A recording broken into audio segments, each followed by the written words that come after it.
Good afternoon, and today we have a very special guest, Mr. Taelen Thomas.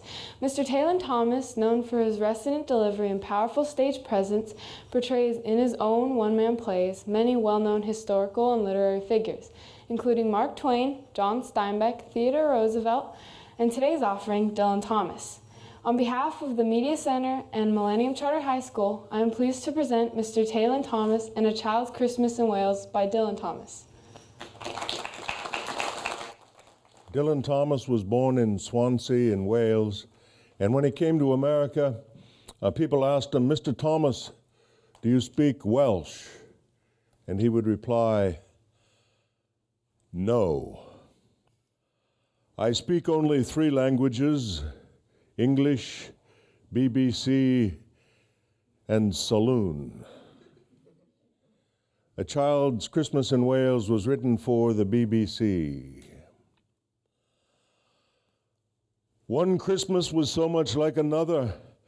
In those years around the sea-town corner now and out of all sound, except the distant speaking of the voices I sometimes hear a moment before sleep, that I can never remember whether it snowed for 6 days and 6 nights when I was 12, or whether it snowed for 12 days and 12 nights when I was 6.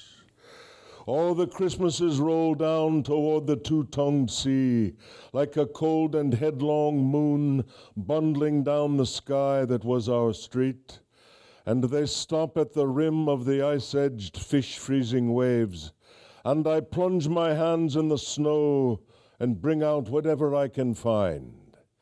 In goes my hand into that wool-white, bell-tongued ball of holidays, resting at the rim of the carol-singing sea, and out come Mrs. Prothero and the fireman.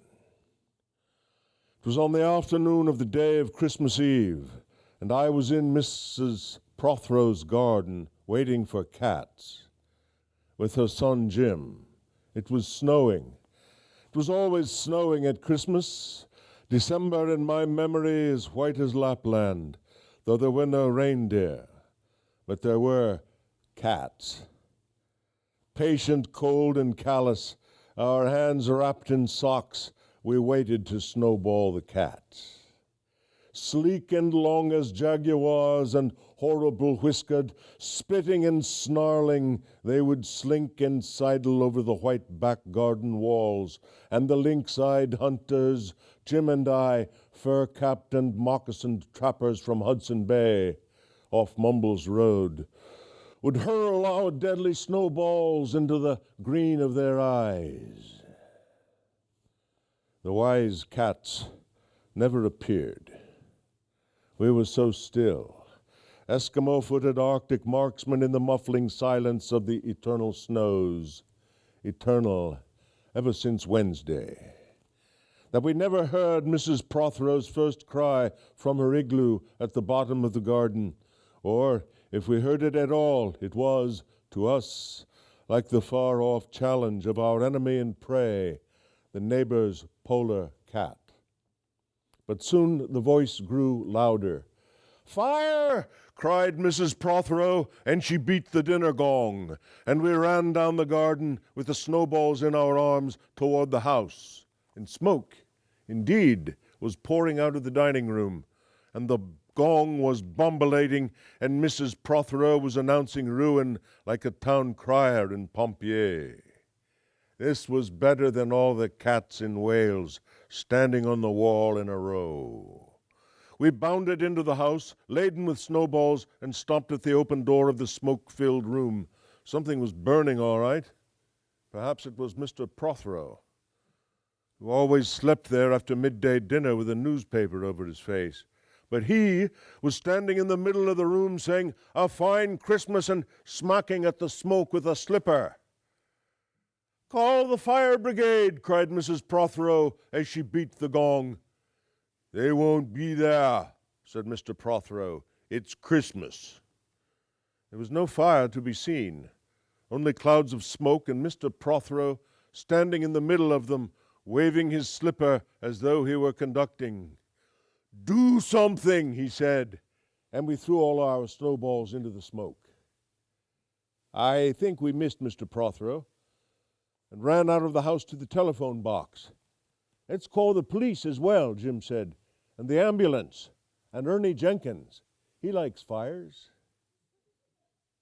But we only called the fire brigade, and soon the fire engine came, and 3 tall men in helmets brought a hose into the house, and Mr. Prothero got out just in time before they turned it on. Nobody could have had a noisier Christmas Eve. And when the fireman turned off the hose and was standing in the wet, smoky room, Jim's aunt, Miss Prothero, came downstairs and peered in at them. Jim and I waited very quietly to hear what she would say to them. She said the right thing, always. She looked at the 3 tall firemen in their shining helmets, standing among the smoke and cinders and the dissolving snowballs, and she said, "Would you like anything to read?" Years and years and years ago, when I was a boy, when there were wolves in Wales and birds the color of red flannel petticoats whisked past the harp-shaped hills, and we sang and wallowed all night and day in caves that smelt like Sunday afternoons in damp front farmhouse parlors. And we chased, with the jawbones of deacons, the English and the bears, before the motor car, before the wheel, before the Duchess-faced horse, when we rode the daft and happy hills bareback. It snowed and it snowed.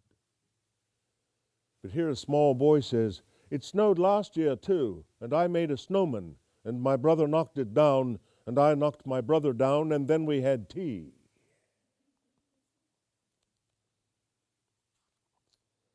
But that was not the same snow, I say. Our snow was not only shaken from whitewashed buckets down the sky, it came shawling out of the ground and swam and drifted out of the arms and hands and bodies of the trees. Snow grew overnight on the roofs of the houses like a pure and grandfather moss. Minutely white-ivied the walls and settled on the postman, opening the gate like a dumb, numb thunderstorm of white, torn Christmas cards. Were there postmen then, too? With sprinkling eyes and wind-cherried noses, on spread frozen feet, they crunched up to the doors and mittened on them manfully. But all that the children could hear was a ringing of bells. "You mean that the postman went rat-a-tat-tat and the doors rang?" "I mean that the bells that the children could hear were inside them."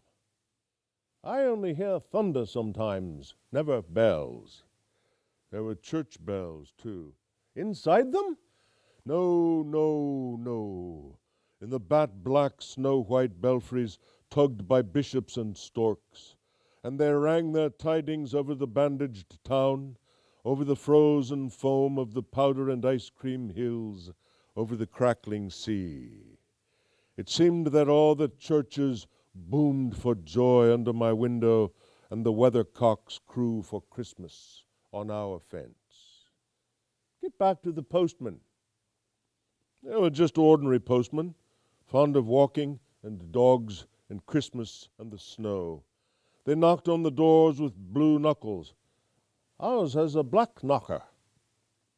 And then they stood on the white welcome mat in the little drifted porches and huffed and puffed, making ghosts with their breath, and jogged from foot to foot like small boys wanting to go out. And then the presents? And then the presents after the Christmas box. And the cold postman, with a rose on his button nose, tingled down the tea-tray slithered run of the chilly glinting hill. He went in his ice-bound boots like a man on fishmonger's slabs. He wagged his bag like a frozen camel's hump, dizzily turned the corner on one foot, and, by God, he was gone. Get back to the presents. There were the useful presents, engulfing mufflers of the old coach days, and mittens made for giant sloths, zebra scarfs of a substance like silky gum that could be tug-of-warred down to the galoshes, blinding tam-o'-shanters like patchwork tea cozies, and bunny-suited busbies and balaclavas for victims of head-shrinking tribes. From aunts who always wore wool next to the skin, there were mustached and rasping vests that made you wonder why the aunts had any skin left at all. And once I had a little crocheted nose bag from an aunt, now, alas, no longer whinnying with us. And pictureless books in which small boys, though warned with quotations not to wood skate on Farmer Giles's pond and did and drowned. And books that told me everything about the wasp, except why. Go on to the useless presents. Bags of moist and many-colored jelly babies and a folded flag, and a false nose and a tram conductor's cap, and a machine that punched tickets and rang a bell. Never a catapult. Once, by mistake that no one could explain, a little hatchet. And a celluloid duck that made, when you pressed it, a most unduck-like sound, a mewing moo that an ambitious cat might make who wished to be a cow. And a painting book in which I could make the grass, the trees, the sea, and the animals any color I pleased. And still the dazzling sky-blue sheep are grazing in the red field under the rainbow-billed and pea-green birds. Hard-boileds, toffee, fudge, and all sorts, crunches, cracknels, humbugs, glaciers, marzipan, and butterwelsh for the Welsh, and troops of bright tin soldiers who, if they could not fight, could always run. And snakes and families and happy ladders, and easy hobby games for little engineers, complete with instructions. Oh, easy for Leonardo. And a whistle to make the dogs bark, to wake up the old man next door, to make him beat on the wall with his stick, to shake our picture off the wall. And a packet of cigarettes. You put one in your mouth, and you stood at the corner of the street, and you waited for hours, in vain, for an old lady to scold you for smoking a cigarette. And then with a smirk, you ate it. And then it was breakfast under the balloons. Were there uncles like in our house? There are always uncles at Christmas, the same uncles, and on Christmas mornings, with dog-disturbing whistle and sugar fags, I would scour the swatched town for the news of the little world, and find always a dead bird by the white post office or by the deserted swings, perhaps a robin, all but one of his fires out. Men and women wading or scooping back from chapel with tap-room noses and wind-bust cheeks, all albinos, huddled their stiff black jarring feathers against the irreligious snow.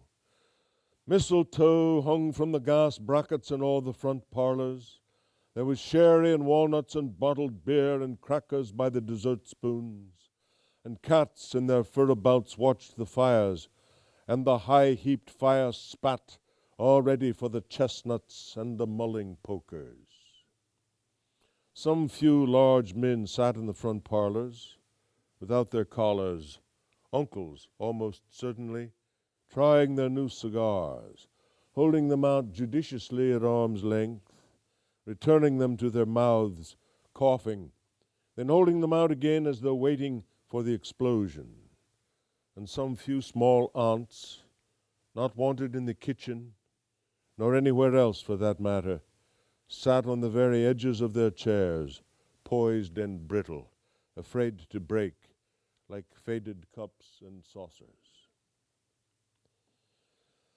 Not many those mornings trod the piling streets. An old man, always fawn-bowlered, yellow-gloved, and at this time of year with spats of snow, would take his constitutional to the white bowling green and back, as he would take it wet or fine on Christmas Day or Doomsday.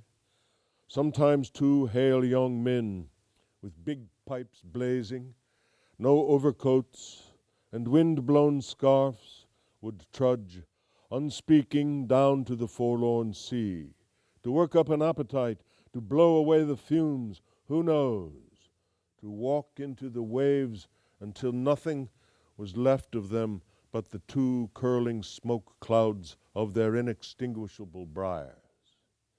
Then I would be slapdashing home, the gravy smell of the dinners of others, the bird smell, the brandy, the pudding in mints, coiling up to my nostrils, when out of a snow-clogged side lane there would come a boy the spit of myself, with a pink-tipped cigarette and the violet past of a black eye, cocky as a bullfinch, leering all to himself. I hated him on sight and sound, and would be about to put my dog whistle to my lips and blow him off the face of Christmas, when suddenly he, with a violet wink, put his whistle to his lips and blew so stridently, so high, so exquisitely loud that gobbling faces, their cheeks bulged with goose, would press against their tinseled windows the whole length of the white echoing street.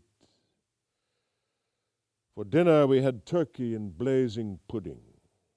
And after dinner, the uncles sat in front of the fire, loosened all buttons, put their large moist hands over their watch chains, groaned a little, and slept. Mothers, aunts, and sisters scuttled to and fro, bearing tureens. Auntie Bessie, who had already been frightened twice by a clockwork mouse, whimpered at the sideboard and had some elderberry wine. The dog was sick. Auntie Dozy had to have 3 aspirins, but Auntie Hannah, who liked port, stood in the middle of the snow-bound backyard, singing like a big-bosomed thrush. I would blow up balloons to see how big they would blow up to, and when they burst, which they all did, the uncles jumped and rumbled.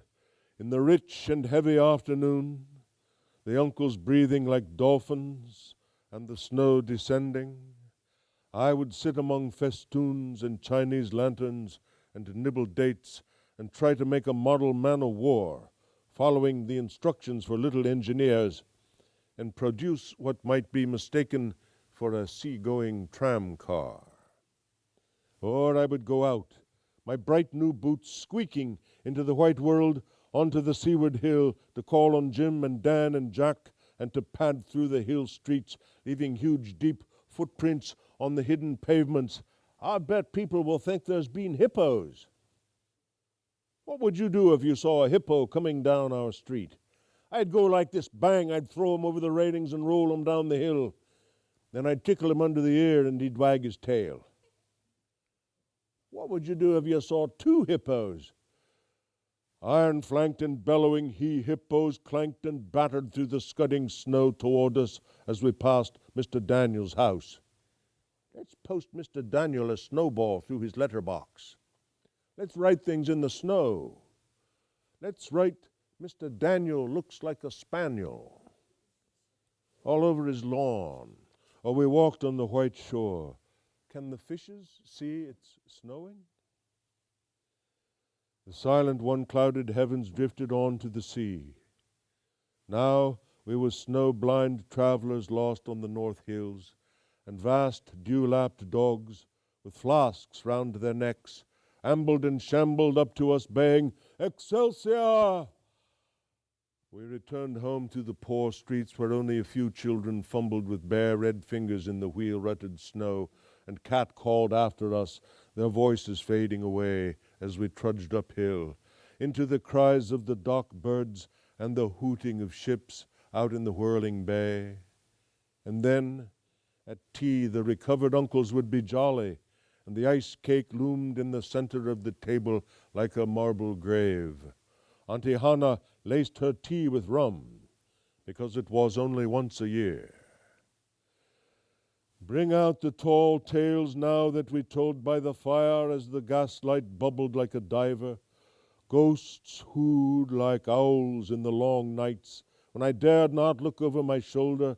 Animals lurked in the cubbyhole under the stairs where the gas meter ticked.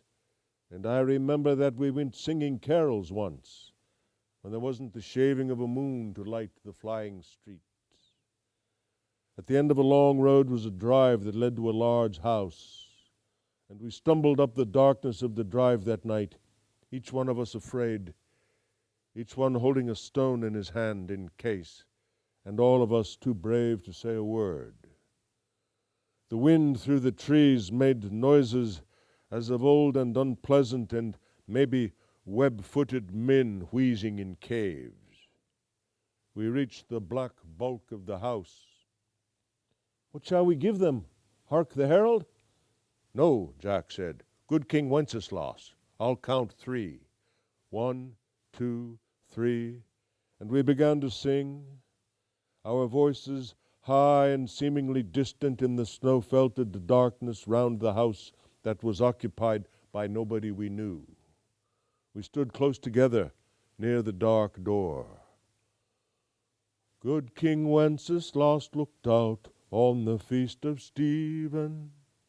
And then a small, dry voice, like the voice of someone who has not spoken for a long time, joined our singing, a small, dry, eggshell voice from the other side of the door, a small, dry voice through the keyhole.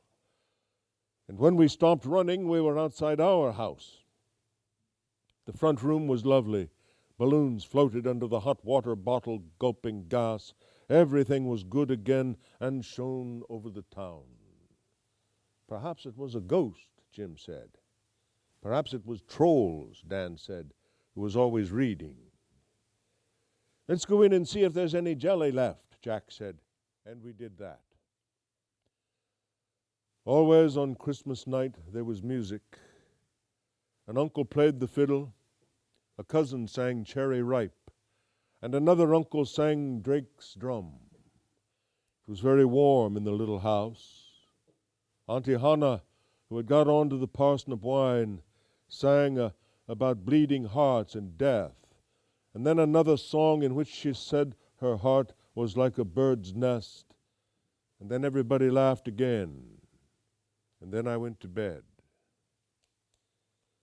Looking through my bedroom window, out into the moonlight and the unending smoke-colored snow, I could see the lights in the windows of all the other houses on our hill and hear the music rising from them up the long, steadily falling night. I turned the gas down. I got into bed. I said some words to the close and holy darkness, and then I slept.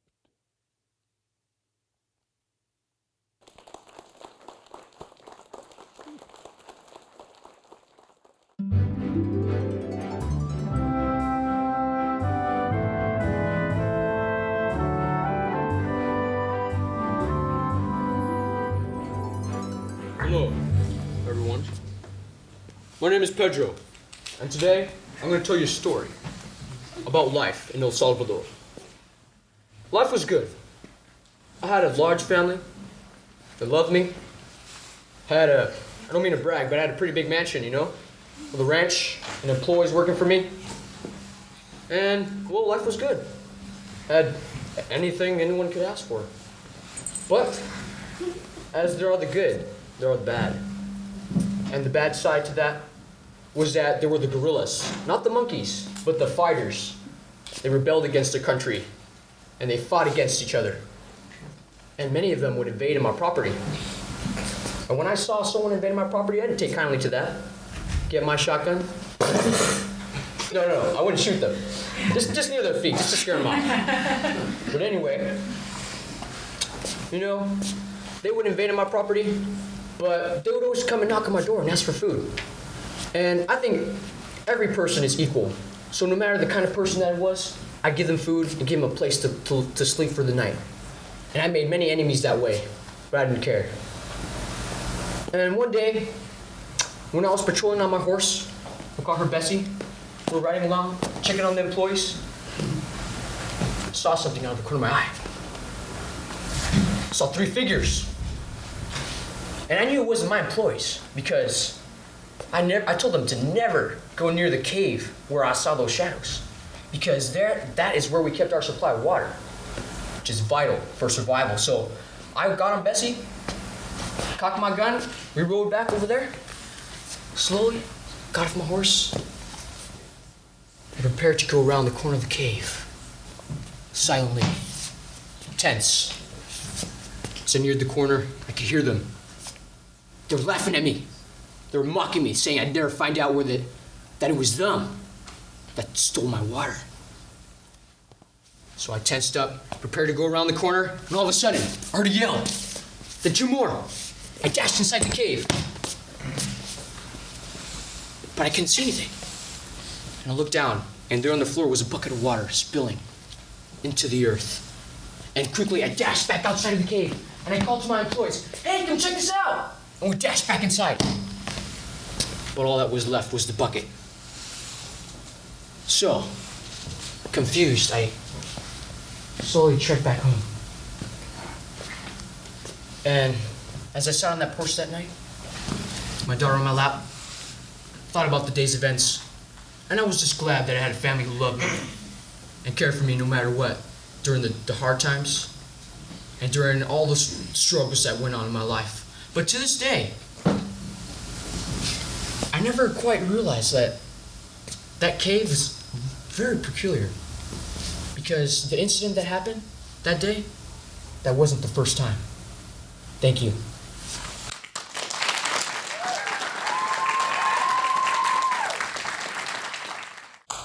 Hello, my name is Sylvia Mazariegos. I have a daughter here.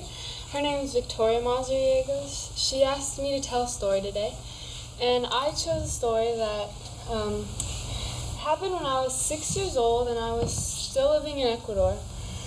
When we lived there, I had this huge hill in the back of my house, and my sister and brothers and I used to love to slide down that hill with cardboard boxes that we found around the streets. But at the end of this huge hill was this huge body of water. It was like really muddy. It wasn't even really water anymore. It was like more like slime. And I was always terrified of the slime because I couldn't swim. And so this one time I was sliding down and I couldn't stop myself because I was going too fast. And so I was getting really scared, and I was grabbing at the grass at each side, and the blades of grass were cutting my hands, and the blood from my hands were making it so hard to grab on. And I closed my eyes and I screamed because I thought I was going to fall into the water. But then I opened my eyes and I had stopped. And that was the scariest moment of my life to this day. It was just really scary. And a few days after that happened, I started getting sick. I started not really wanting to eat. I had to lay down a lot because I was losing energy. And my parents didn't really know what was wrong with me. So they would take me to doctors, and all the doctors would do was prick me with needles and everything. But they would send me home telling me that I was fine. But I wasn't eating. I was sick, and they said I was healthy. So my parents didn't know what to do, so they took me home. And on this one day, they took me to my abuelita's house. And my abuelita told me never to tell this to anyone, not to my parents. But my abuelita picked me up, took me to this woman's house, and I didn't know who this woman was. But once we were inside, this woman made me undress and stand on a table in the center of the room. And she left and came back with a guinea pig in her hand. And she put the guinea pig to me, and as soon as the guinea pig touched my skin, it died. And it went limp, and she prayed. And then she ripped the guinea pig open and took the heart out, and she held it to me. And when she opened her fist, the heart turned to ashes. It just crumbled in her hand. And so she let that fall. And she looked at my abuelita and she said she'd been spooked by something like a spirit or something. She's been spooked. And so my abuelita took me home, and that was that. And once I was home, I started rotting away again. I started withering away. I got really skinny. I couldn't really talk. I couldn't get up because I had no energy. And then my mind started losing itself because I would start hallucinating. I hallucinated a boy playing with a ball at the corner of my room. And this one time I hallucinated a huge bull with sharp horns running at me. And I screamed, and it was terrifying, and to this day I'm terrified of bulls. I am scared of cows and bulls, and that stuck with me. And this one time, I don't know if it's real or not, but I saw flies circling around me, and flies fly around you when you're about to die or around dead things, so that scared me. My family, they lost hope. They thought I was gonna die for sure, so they were gonna take me to a hospital to die there, and not so I wouldn't die at home. But before they were gonna do that, my parents really wanted to just try one last thing, one more hope, you know. And so they took me to this man's house, and he was considered a witch doctor. And this man stood me in the center of this dim, like candlelit room, and he made me undress, and he prayed for me, and he rubbed herbs all over my body, and he was like chanting, and he broke eggs, and he rubbed eggs all over me, and then he breathed fire on me, and I knew I was supposed to be scared, but I just didn't have the energy to feel anything. And so he left the room, and he came back with this jar of white liquid, and he gave it to my parents, and he said, give her 1 cup in the morning and 1 cup at night, and she will get hungry and she will get better. My parents didn't believe them. They didn't believe him, so when they took me home, they just did as he said. They didn't think anything of it. They gave me a cup, and it tasted like water, and I drank it, and the next morning I was hungry, and I got better, and I'm here now.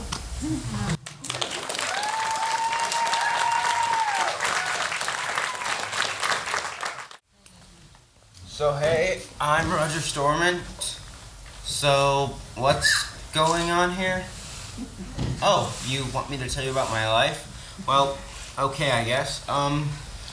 Most of my life, I have not had much money. I never lived in a big house. I never drove a nice car, and I never went to a nice restaurant for my birthday. But this is mostly because I have a lot of bad luck and get into a lot of trouble. Oh, you want to hear about it? Okay, I guess. This isn't on record, right? Well, I guess. So, well, what to tell you? There was that one thing with with my girlfriend's collar. There was that time I couldn't tell that. There was that one thing. Oh, I know! That was too loud, wasn't it? My bad. Okay, so anyway, the story. A couple of years ago, I was bumming around Target on Black Friday. It was Black Friday. In my cart, I didn't have much. I had $20 in my back pocket, so in my cart, I just had some toothpaste, some toilet paper, and some deodorant. But something interesting is that, and I have no idea why, but I had a $375 television set. Now, obviously, I could not afford this thing, but some part of my brain told me I should have it in my cart. And unfortunately, I listened to it. So what happened was, after like 30 minutes or so, I ran into a very nervous guy. He came pacing from one side of the aisle, came up to me, and asked me point blank, do they still have this TV, the one that's in your cart, in stock? To which I replied, listening to the bad half of my brain, no, they don't. I bought this one. The part of my brain that wasn't corrupt, said, what are you doing, man? Tell him the truth. But of course I didn't listen to him. So now what I said in return, so now this guy threw a huge tantrum. He was, and this is his exact expression, I swear it. Ah! I wanted that TV. I saved up for 3 months. I didn't go to Starbucks at all just for this TV. Ah! So, the part of my brain that wanted me to get into trouble, I slipped my arm around this guy's back. I patted him on the shoulder and said, there, buddy, don't worry about it. Hey, I don't really need this, so how about I sell it to you? So this guy, his jaw drops to the floor. I'm serious, this guy could have been part python for all I knew. It was like... So, he starts to stutter. That's crazy. I mean, it's $370. I couldn't afford it off you now. And then...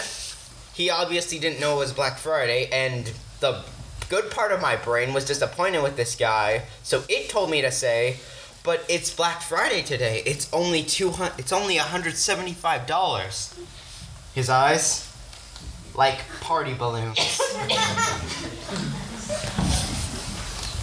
Lost for words, I just came up to the guy and said, here, I'll give it to you. I patted the box like if I was proud of it.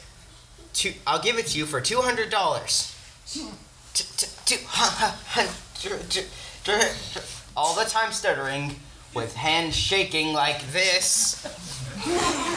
He pulled out of his back pocket his wallet, handed me a wad of 20s and 50s, which I counted out for $200, then handed him my cart and took my stuff, the deodorant, the toilet paper, etc.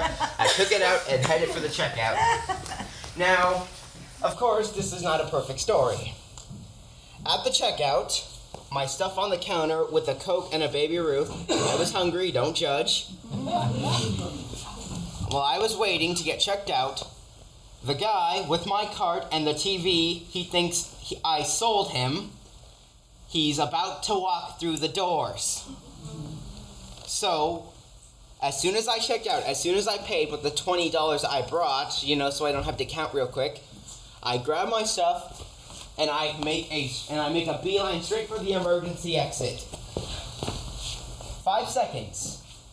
The alarm bell goes off. Really obnoxious sound, that alarm bell. 4 more seconds. The guy is being questioned by this big burly security dude. 5 more seconds.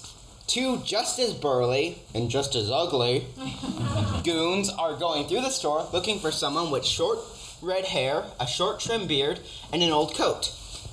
It is because that there were 2 other people in the store that day, they're not as handsome as me, mind you, that I was able to get to the emergency exit, open the door, and be halfway home by the time they figured out that there wasn't a real emergency. And more importantly, I was already home by the time they figured out I had gotten away. Now, I wasn't caught for the TV thing, but a day or 2 later, I did get in trouble for something else, though that's a story for another time. Thank you.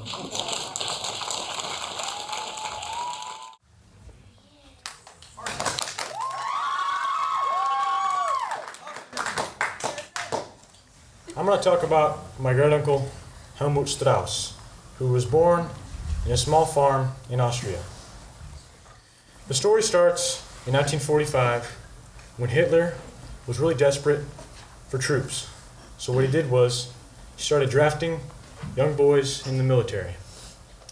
My great-uncle was one of those boys. What they had to do was, they had to take a train ride to the boot camp. On the train ride, he was shoveling coal into the furnace. As he was shoveling, a little piece of coal, about that big, drilled him right in the eye. And he was actually taken off the train and sent back home. At home, news came around that the boot camp he was going to go to was actually attacked by Russian soldiers. Every single boy there was lined up and killed. So what first seemed as a burden was actually a blessing in disguise. Thank you.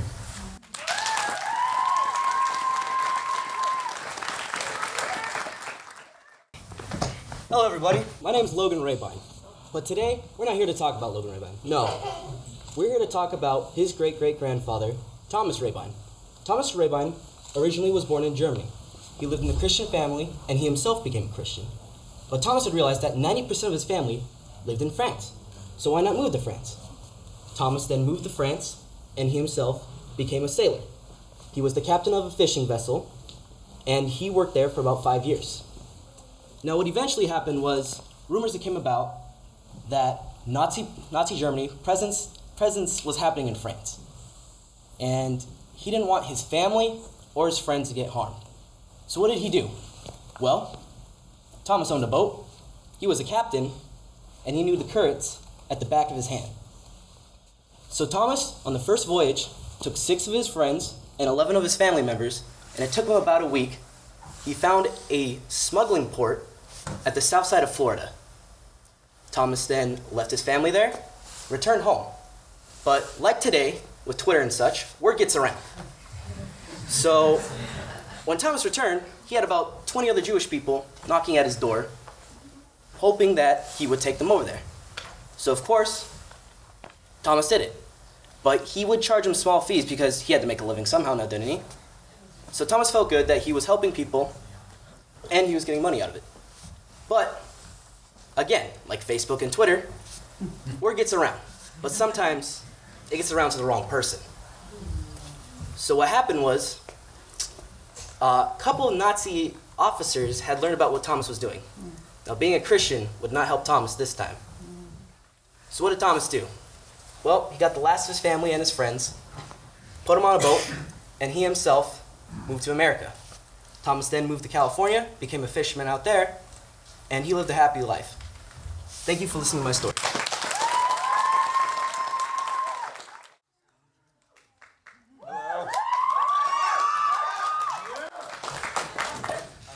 Hello, my name's Hunter Thompson. I'd like you to meet my great-grandfather, Donald Thompson. Now, my great-grandfather, he was a military man, and his position in my story was a patrolman. Now, this is about World War II era, and patrolmen in those days rode on a horse. They pulled a mule behind them, and the mule would carry all your supplies, like extra ammunition, another gun if you lost yours, or a tent if you got stuck. And so my great-grandfather was coming back from a patrol this one day, and being a patrolman, he noticed that there was a Jeep coming in behind him. Didn't take much offense to it because they weren't shooting at him, so he didn't have to worry about it too much. So he's riding into camp,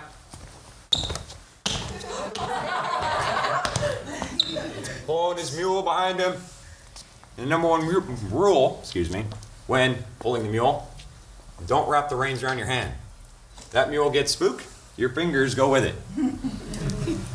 Now, he's riding in, and this encampment was meant to be taken down very quickly. So the stable was not in the greatest shape it could be. It was poles, and there was a wire that was connecting them so that they wouldn't fall over. So he's riding his horse into the stable, and all of a sudden, the men start screaming, firing their guns off in the air, out of celebration purposes. This was really stupid in my opinion, but things happen. And so the horse gets spooked, and the mule gets spooked, and my great-grandfather gets spooked. Wraps the reins around his hand. So now his hand is stuck trying to pull this mule that's trying to run off because the horse is bucking. And he's stuck about halfway in his stable. So he's got to dodge this wire that's above his head right now. And if he doesn't, bye-bye great-grandfather. His head is going off. So picture this right now. Trying to pull this mule from running off and riding a bucking horse. 5 solid minutes he dodged that wire and rode the horse out. Got it to calm down, the men stopped screaming. Put his horse away, got off, took his mule back. Now, you have a rope around your hand. Your fingers are blue. So he's like, okay, I'm gonna go talk to the doc, get my fingers checked out. And on this particular moment, the man that happened to be arriving in the Jeep was the general. He was doing his patrols of all the encampments that were in the area. And this general's name was General Patton. This is wartime. You don't go up or down in rank. He walks up to my great-grandfather and he goes, "Son, that was the greatest show of horsemanship I have ever seen," and promotes him right there on the spot. Thank you for hearing my story. Hello, my name is Kathy Hayes. I am Brianna's mom. Our family is so big that when we tell people that there's 17 of us, meaning 17 sons and daughters, they look at us like we're crazy. But we have to clarify that half of them are adopted and half of them are biological. The cool thing about this is when we went to the doctor, we really wanted children, but he told us we could not and we weren't able to. We were devastated. But one night we made a promise to each other, my husband and I, that for every child God gave us, we would adopt a child with a special need. This led to our first miracle. We conceived our first biological son, Eddie. And then that led to our first adoption, Michael. But every child had a miracle. We heard about Brianna's birth father from a front page of an article in a newspaper. And we decided that this boy needs a family, but what are we going to do about it? We decided to find out, and he was 14 and crippled and burned. And the problem is the strain thing, that back then, adopting a 14-year-old was very strange, since everyone wanted the little children. But we looked into it and brought him to the U.S. on a green card for plastic surgery that he couldn't get on Honduras. Later on in life, he met Brianna's birth mother, and she had Brianna, but she couldn't take care of her. In Brianna's infant years, she had a hole in her heart and a crooked esophagus, and she was very pale and sickly. But one day, just all of a sudden, she just healed, and her color came back to her face, and her esophagus was fine, and her heart was okay. We decided then that we would adopt her as well. The adoption took 3 years. The cool thing about her adoption was that our first son, Eddie, raised money to adopt her. Which, another cool thing is, I love this, is that her brothers and sisters adored her so much that they would argue every night on who she got to sleep with. But we are so grateful to God for every one of them.